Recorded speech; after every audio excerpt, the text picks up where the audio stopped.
और जो सत्ता के साथ भी हैं लेकिन किसी कारण सत्ता दूर होते हैं उनके लिए भी। इसलिए मैं इस असंवैधानिक बिल का पूर्ण रूप से विरोध करता। हालांकि मैं तो मुख्यमंत्री प्रधानमंत्री नहीं हूँ जिसको कोई भय हो।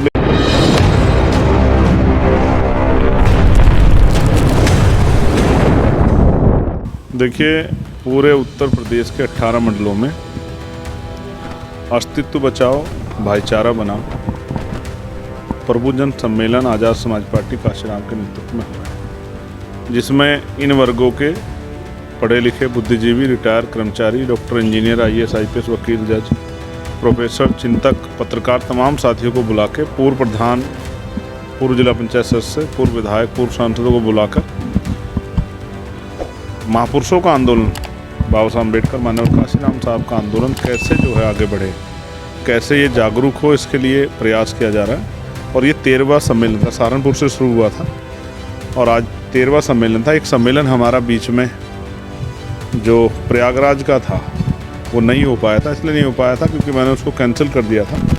प्रयागराज में गया था, करछना में घटना घट गई थी। उसके बाद हमने संकल्प किया था कि जब तक वो बच्चे जेल से बाहर नहीं आ जाएंगे, जिन निर्दोष बच्चों को बंद किया गया झूठे मुकदमे लगा के, तब तक हम लोग वहाँ नहीं करेंगे कार्यक्रम। अब वो कार्यक्रम 13 तारीख में है तो वो होगा। बाकी जो बचे हुए 5 सम्मेलन है वो भी बाकी 5 जो मंडल बचे उनमें होंगे।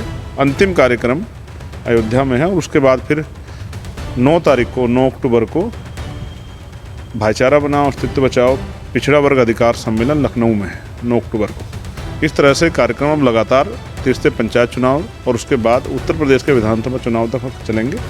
फिर जिलों में हम लोग जाएंगे, विधानसभा में जाएंगे। लेकिन आज़ाद समाज पार्टी ने संकल्प किया है कि इस बार वो अपने दल को उसकी ताकत बनाएंगे, उसको ताकत में ला के लोगों की भलाई के जो है जनहित के जो कार्य हैं पॉलिसी बना करेंगे। अच्छी रोटी, कपड़ा, मकान, रोजगार, कानून व्यवस्था अच्छी हो, इन सब के लिए हम संकल्पित हैं। इस काम को हम लोग करेंगे। देखिए, मैं JPC में हिस्सा लेना चाहता हूँ क्योंकि JPC में चर्चा होगी। ये एक जो है कानूनी प्रक्रिया है, पार्लियामेंट्री डेकोरम है, उसका पालन करना जरूरी। लेकिन मैं उस बिल से पूर्ण रूप से असहमत हूँ। हालांकि मैं तो मुख्यमंत्री प्रधानमंत्री नहीं हूँ जिसको कोई भय हो। लेकिन कोई भी बिल जो संविधान के खिलाफ आता है, हम संविधान को मानने वाले लोग हैं, संविधान के आप समझिए एक डेथ वारंट है जो सत्ता के विपक्ष में लोग हैं उनके लिए, और जो सत्ता के साथ भी हैं लेकिन किसी कारण सत्ता दूर होते हैं उनके लिए भी। इसलिए मैं इस असंवैधानिक बिल का पूर्ण रूप से विरोध करता हूँ। और अभी मैं आपकी जानकारी के लिए बताता हूँ, PSC जो है, जो हमारा सशस्त्र बल है बड़ा उत्तर प्रदेश का, 1984 के बाद उनके यहाँ कभी कोई प्रमोशन प्रक्रिया नहीं हुई। अभी उनकी पीड़ा मेरे सामने आई थी, मैंने मुख्यमंत्री जी को पत्र लिखा था। उस पत्र का संज्ञान लिया गया है और एक कमेटी उसमें बनाई गई है। जो सामान्य नागरिक पुलिस है उसके प्रमोशन लगातार होते हैं, लेकिन PSC और सशस्त्र बलों के जो पुलिसकर्मी हैं उनके सापेक्ष जो है, नागरिक पुलिस के सापेक्ष उनकी पदोन्नति नहीं हो रही थी। ये मामला हमने उठाया था, सरकार ने उसके बाद उसका संज्ञान लिया। अभी कमेटी उन्होंने बना दी। मुझे उम्मीद है कि जल्द उसका संज्ञान भी लिया जाएगा। यथावत जो है उनकी पदोन्नति होगी जिस तरह से नागरिक पुलिस की हो रही है। कोई भी कर्मचारी, अधिकारी हो या आम जनता, कोई भी हित का मामला, जिस तरह ज़मीनों पे आजकल बड़े पैमाने पे ज़मीनें गरीब उन पे कब्जे किए जा रहे हैं, उन सब मामलों पे हमारी पार्टी का स्टैंड है कि हम लोग उस मामले को मजबूती से उठाएंगे और लोगों की आवाज़ बनने का काम करेंगे। बिहार चुनाव का फैसला पार्टी कोर कमेटी का है, अभी उस पर फैसला नहीं लिया गया। लेकिन स्टेट की जो टीम है अपना काम कर रही है। स्टेट की टीम की अच्छी तैयारी, मैं कई बार वहाँ शामिल हुआ हूँ।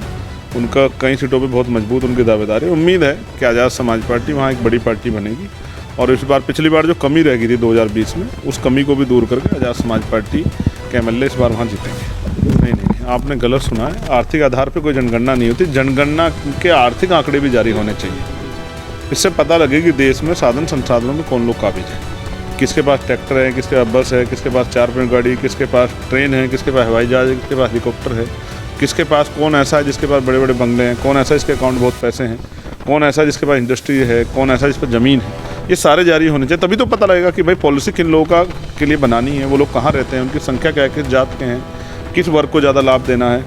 भाई अगर आप पे आंकड़े नहीं होंगे तो आप पॉलिसी कैसे बनाओगे। तो इसलिए मैंने कहा है कि गणना और आर्थिक आंकड़े जारी हो। मंडल कमीशन की बाकी सिफारिशें जो लागू नहीं, वो सिफारिशें जो इनकी पूरी हो और साथ साथ SC ST OBC को प्रमोशन में रिजर्वेशन का लाभ भी मिले। जो हमारे हमारे साथी हैं बहुजन समाज की पार्टी है, उन्हीं की लापरवाही के कारण जो है, गैर जिम्मेदारी के कारण वो बिल फट गया था, जिसकी वजह से बहुत बड़ा नुकसान SC ST OBC के कर्मचारियों, SC ST कर्मचारियों को उठाना पड़ा। अब हमारी मांग है उनको मिले और प्राइवेट सेक्टरों में भी आरक्षण पॉलिसी लागू। जिसका फ़ायदा SC ST OBC को मिले।